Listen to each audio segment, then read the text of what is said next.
আসলে কতটা অসুন্দর। সে তখন প্রথমে সে যতটা নিজেকে সুন্দর মনে করতো, পরবর্তীতে সে নিজেকে ততটাই ঘৃণা করতে শুরু করলো।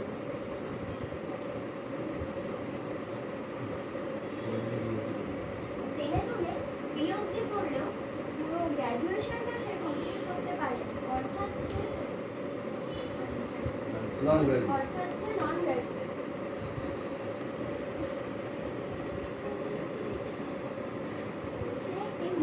সে মৌ বলে একটি মেয়েকে ভালোবাসে, মৌ বলে একটি মেয়েকে মনে মনে ভালোবাসে।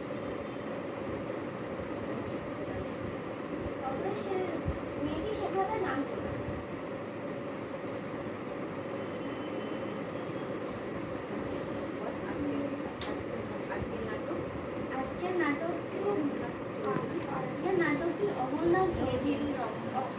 আজকের নাটকটি মূল কেন্দ্র চরিত্র অমরনাথ চৌধুরী, বয়স 26 বছর।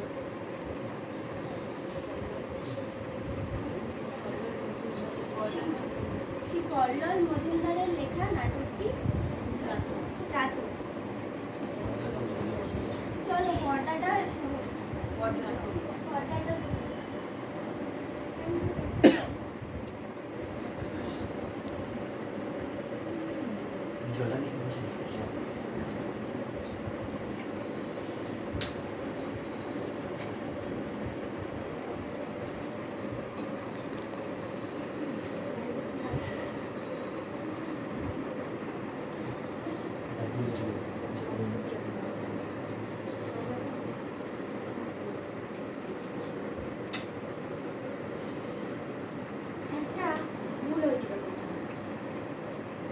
অমরনাথের মুখ, চোখ, কান কোনো কিছুই ভালো ছিল না।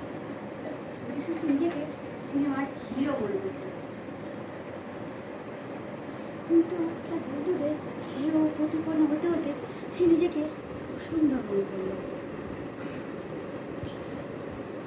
আজকে সেই চরিত্রের নাম হলো অমরনাথ চৌধুরী, বয়স 26। টেনে টুনে মনের মতো পাশ করলেও গ্র্যাজুয়েটটা সে উঠতে পারছে না, মানে নন গ্র্যাজুয়েট।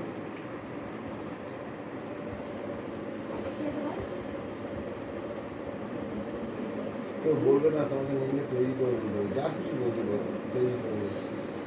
টেনে টুনে কোনো মতে পাশ করলেও গ্র্যাজুয়েশন হতে পারেনি, অর্থাৎ নন গ্র্যাজুয়েট।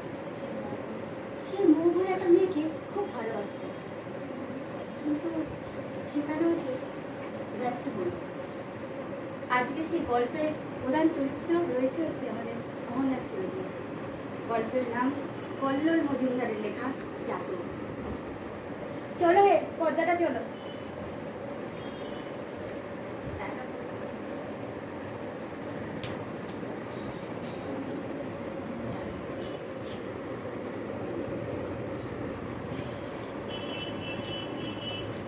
একটা ভুল হয়ে গেছে কোথাও।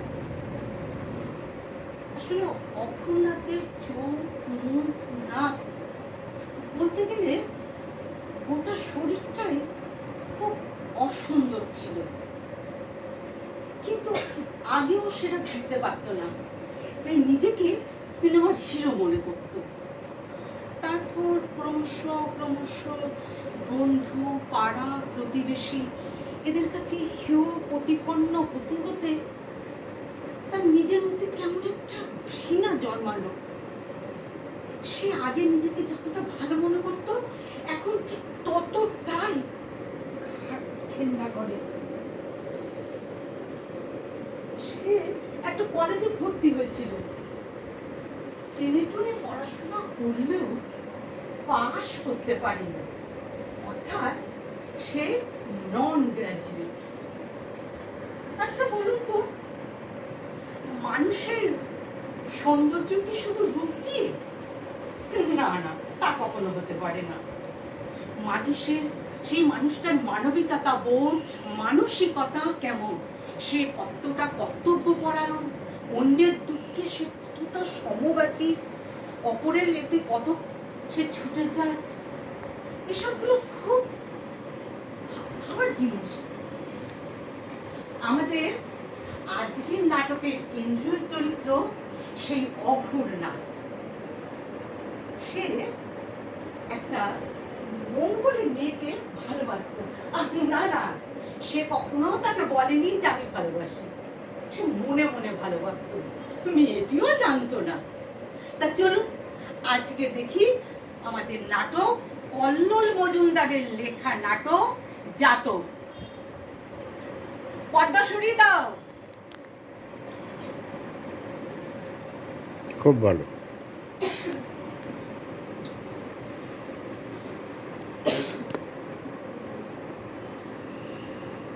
আমার একটা ভুল হয়েছে। অঘরনাথ, কোথায় একটা ভুল হয়েছে। অঘরনাথ আগে নিজেকে সিনেমার হিরো ভাবত, কিন্তু তার চোখ মুখ ছিল একদম অসুন্দর। তার বন্ধুদের কাছে বারবার সে কথা শুনতে শুনতে প্রতিপন্ন হেয় হতে হতে সে নিজেকে ঘৃণা করত। কোনো রকমে সে বিএ পরীক্ষা পাশ করেছিল। কোনো মতে সে বিএ পরীক্ষা দেওয়ার পরও সে মানে পড়াশোনা কমপ্লিট করতে পারেনি, মানে অর্থাৎ সে নন গ্র্যাজুয়েট।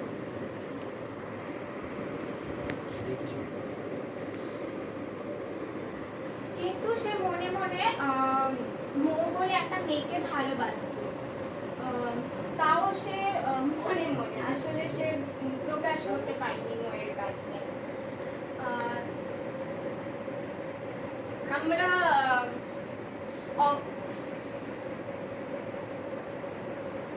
আমরা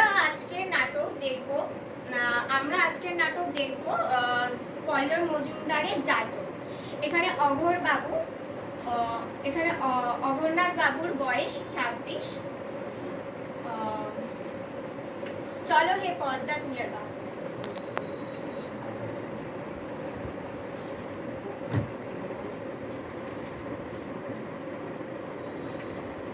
একটা ভুল হয়েছিল কোথাও। অঘরনাথের মুখ, চোখ, নাক বা বলা যেতে পারে গোটা চেহারাটাই ছিল ঘৃণা করানো। আগে সে নিজেকে খুব ভালোবাসত, তাই নিজেকে সিনেমার হিরো মনে করত। কিন্তু ক্রমশ বন্ধু বান্ধবের কাছে প্রকাশ্যে হেয় প্রতিপন্ন হতে হতে সে বুঝতে পারলো নিজের অসুন্দর চেহারার কথা। তাই আগে সে নিজেকে যতটা ভালোবাসত, এখন ঠিক ততটাই ঘৃণা করে।